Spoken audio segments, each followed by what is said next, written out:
काही काळ वाजता हिंदू शिवसेना प्रमुख माननीय बाळासाहेब ठाकरे यांचा उद्धव साहेब तू मागे वळो, राहुल गांधी साहेब तू मागे वळो. जमलेल्या माझ्या तमाम कट्टर निष्ठावंत जीवाला जीव देणाऱ्या शिवसैनिक बांधवांनो, भगिनींनो आणि मातांनो, आवाज आला? आवाज येतोय का? आवाज जरा चॅनलवाल्यांना कृपा करून कॅमेरा ऑन ठेवून खाली बसला.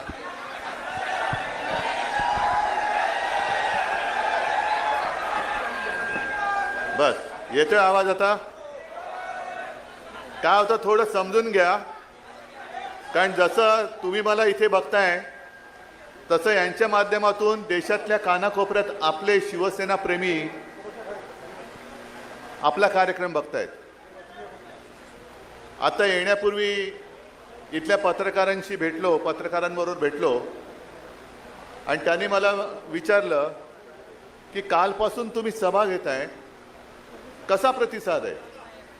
म्हटलं मुळामध्ये ह्या सभा नाहीच आहेत, ह्या माझ्या शिवसैनिकांच्या कौटुंबिक भेटी आहेत, त्या सभेसारख्या होत आहेत.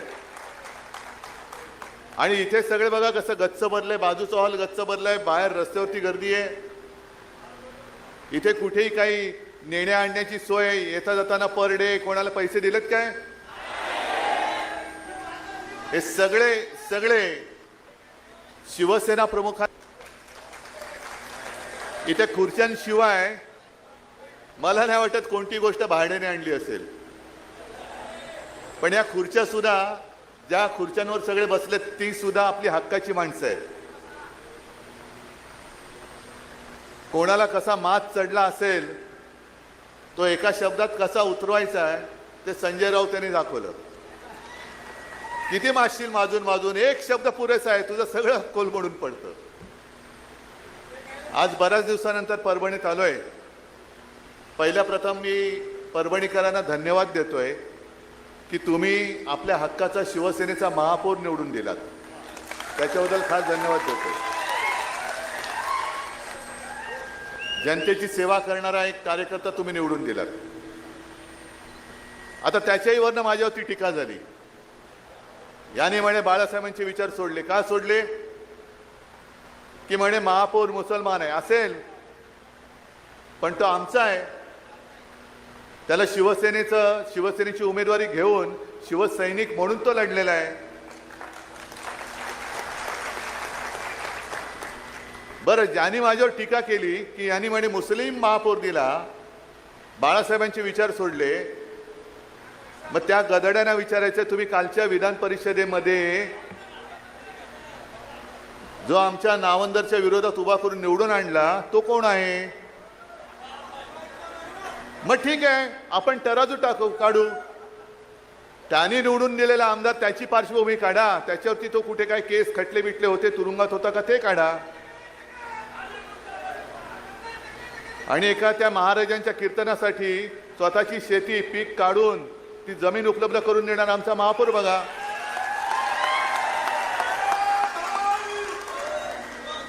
पण किती दिवस चालणार? म्हणजे आपण जरा कुठे काय केलं की बाळासाहेबांचे विचार सोडले, पण तुम्ही शिवसैनिकांशी आणि शिवसेनेशी गद्दारी केली. हा बाळासाहेबांच्या विचारांचा तुम्ही घात केलेला. मला तोही क्षण आठवतोय. मी विधानसभेला सुद्धा प्रचाराला आलो होतो आणि लोकसभेला सुद्धा आलो होतो. लोकसभेला तो स्टेडियम पूर्ण भरला होता. ते राहुल, ती सभा एक आपल्याला परत घ्यायची, त्याच स्टेडियम मध्ये घ्यायचे.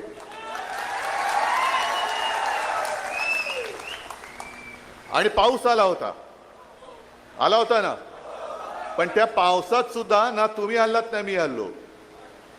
आणि मला काय अभिमान वाटत होता की दोन्ही जणांना, एका बाजूला राहुल होता, दुसऱ्या बाजूला कोण?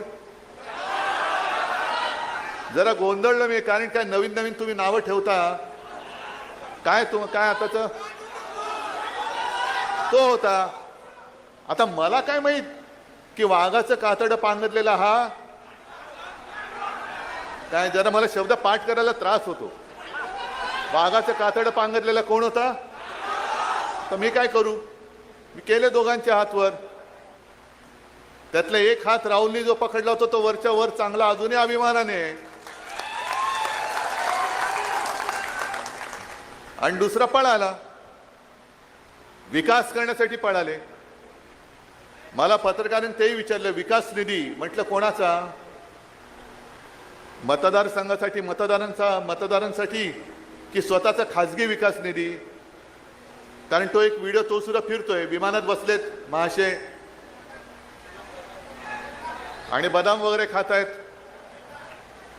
म्हणजे शेतकरी बिचारा असाच उपाशी आहे. पण हे विकास करणारे लगेच प्रायव्हेट विमानामध्ये, कोणी दिला पैसा?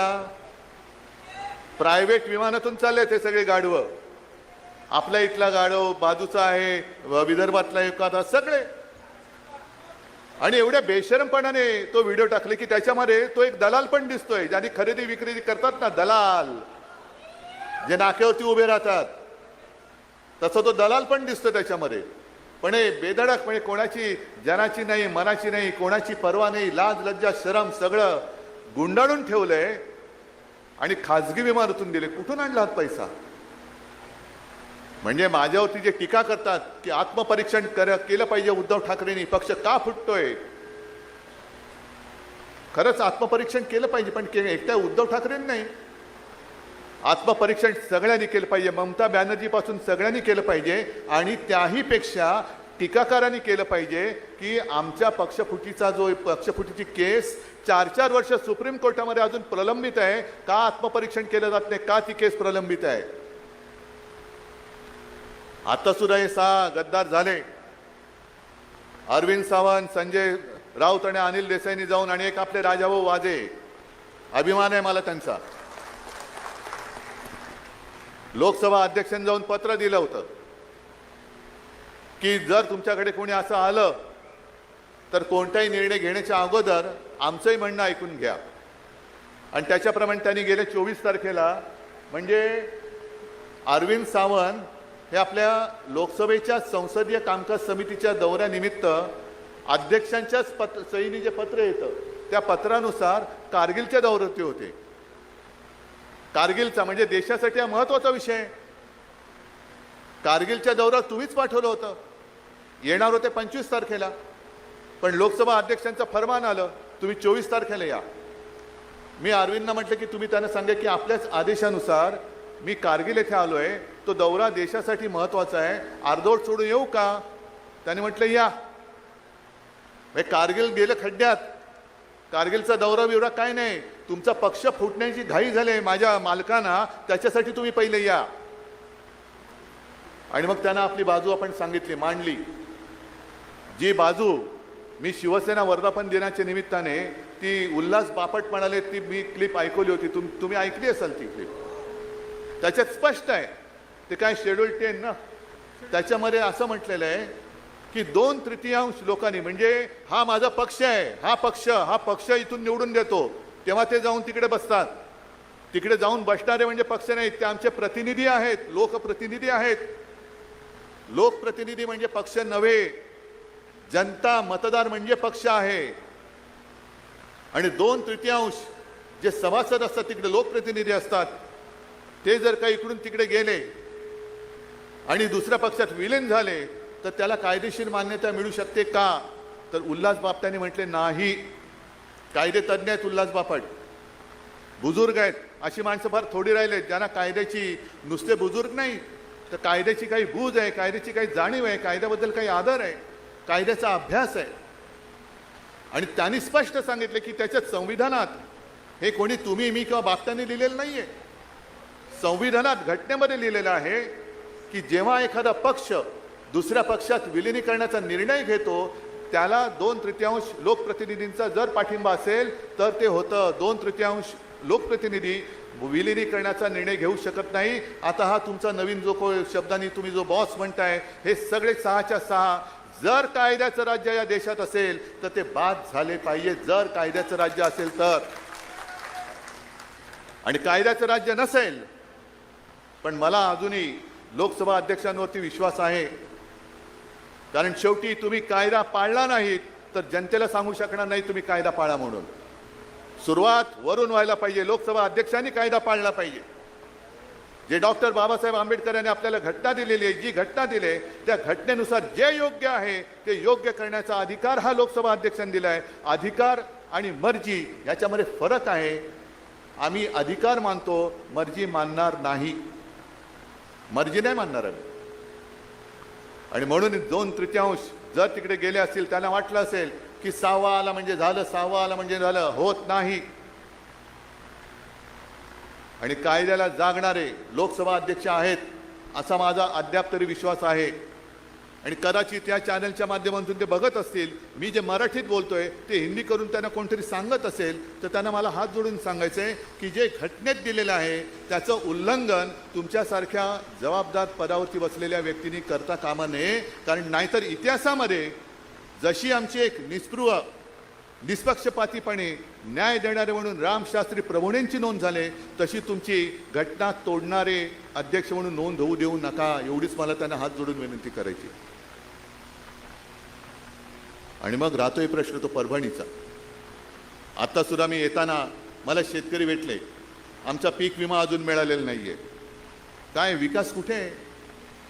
ज्या वेळेला इकडे गेल्या वर्षी अजून 1 वर्षही नसेल झालं आपत्ती आली होती, प्रचंड पाऊस कोसळला होता, शेतकऱ्यांचं पीक तर वाहून गेलंच, घरदारं वाहून गेली, मुलांची वह्या पुस्तकं वाहून गेली आणि शेतजमीनच्या जमिनी खरवडून गेल्या होत्या अक्षरशः. म्हणजे ते सगळे खालचे दगडगोटे हे वरती आले होते. आत्ता जसे दगडगोटे गद्दार वरती आले तसे ते जमिनीतले दगडगोटे वरती गेले होते, आले होते आणि जमीनचा कस संपूर्ण मारून टाकला होता.